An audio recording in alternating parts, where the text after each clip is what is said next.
ঝিঙে, আলু, বড়ি আর পেঁপে দিয়ে নিরামিষ সবজি। আর এই সবজিটা খেতে এত অসাধারণ হয় কি বলবো। প্রথমেই সবজিগুলো কেটে ধুয়ে নিয়ে চারিদিকে কাজু বাদাম, কিশমিশ, আদা আর জিরাটা একদম শিলপাটায় মিহি করে বেটে নেব।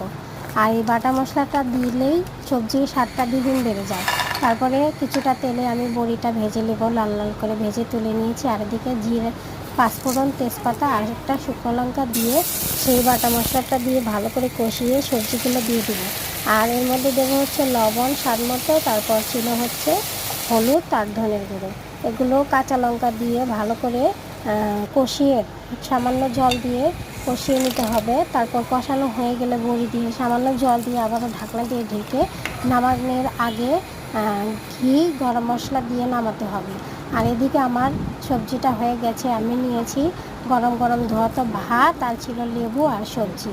আপনারা একবার হলেও এই সবজিটা বাসায় ট্রাই করে দেখবেন।